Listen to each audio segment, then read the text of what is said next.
આમાં કેમ એવું થઈ ગયું બીમાર પડી ગયું હવે જે નિમિત્ત છે બોલવાનું, જે નિમિત્તે આપણે બાપુના સાનિધ્યમાં બેઠા છીએ, બાપુના ચરણોમાં આવ્યા છે, તો જો આપણે કંઈ બોલવાનું છે તો ગાય વિશે બોલવાનું છે. આપણે આખી દુનિયાનું વર્લ્ડ વાઇડ જે કાંઈ ધર્મો છે બધા ધર્મો જોઈને તેમાં સનાતન ધર્મની અંદર જેટલું જ્ઞાન છે ને એટલું કોઈ ધર્મમાં નથી. સનાતન ધર્મની અંદર જેટલું જ્ઞાન છે એટલું કોઈ ધર્મમાં બાપુ નથી. સનાતન ધર્મમાં ત્યાંથી ઉત્પત્તિ છે ત્યાં સુધી અટક છે ત્યાં સુધીનું બધું જ લખાયેલું સનાતન માત્રમાં છે. બ્રહ્મને કેમ મેળવવો એ સનાતનમાં છે, બીજા કોઈ સંપ્રદાય ધર્મમાં ક્યાંય નથી. એની પાછળનું કારણ શું છે? એની પાછળનું કારણ એ છે કે આપણા ઋષિ મુનિઓ જેમ બાપુ આ ગિરી કંદરામાં, ગિરી એટલે પર્વતની તળેટી છે, આ ગિરી છે અને કંદરા એટલે ગુફા છે. તો ઋષિ મુનિઓ આપણા છે ગિરી કંદરામાં બેઠા અને ગિરી કંદરામાં એની પાસે માત્ર ને માત્ર ગાય હતી. અને એ ગાય આપણી જે દેશી વેદ લક્ષણા ગાય છે કે વેદની અંદર જે લક્ષણો બતાવેલા છે એ લક્ષણોની ગાય છે. એનું દૂધ પીધું, એ દૂધ પી અને પછી જેને જ્ઞાન ઉપજ્યું છે એ જ્ઞાન વેદ છે, એ જ્ઞાન પુરાણ છે, એ જ્ઞાન આપણી રામાયણ છે, આપણી ગીતા છે.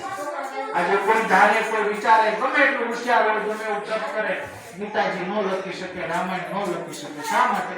એનો ખોરાક એવો આપણો મૂળ ખોરાક છે.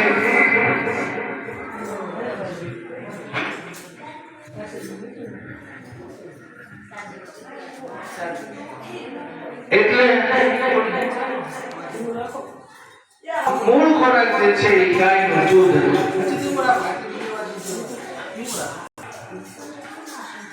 તો એ ગાય જે છે એની આજે આપણે વાત કરવી છે.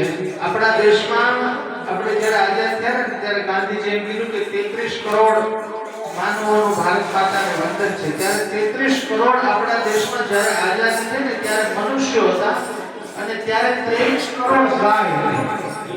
33 કરોડ મનુષ્યો હતા અને 23 કરોડ ગાય હતી. 23 કરોડમાંથી આજે 8 કરોડ ગાય છે અને મનુષ્યો છે 100 કરોડ પાર થઈ ગયા છે. આપણો ગાયનો વિનાશ થયો, એ જ આપણી સંસ્કૃતિનો વિનાશ, એ જ આપણા ધર્મનો વિનાશ. આપણું મૂળ જે છે એ શું છે? ગાય છે. મૂળ જે ગાય છે એમાં તમને સૌથી પહેલું ઉદાહરણ શું આપ્યું? આપણું મંદિર મૂળ કયું? આપણા મંદિરો ક્યાં હતા? આપણે મૂર્તિ પૂજા તો પછી હમણાંની છે ને, મૂર્તિ પૂજા તો હમણાંની છે. પહેલાના આપણા મંદિરો ક્યાં હતા? શિવ મંદિરો હતા. આપણા મૂળ મંદિરો શિવ મંદિરો. શરૂઆત જે છે શિવ મંદિરો છે આપણી સનાતન. ઈ શિવ મંદિરના મધ્ય ભાગમાં, મંદિરની ચારે બાજુ આંટો મારી મધ્યમાં શું હતું? ઈ જે શિવ મંદિર છે આજે એ શિવ મંદિરના મધ્યમાં સેન્ટરમાં શું હોય છે? શિવલિંગ? નહીં, શિવલિંગ નો હોય, કોઠિયો. હા, નંદી હોય છે. કોણ હોય છે?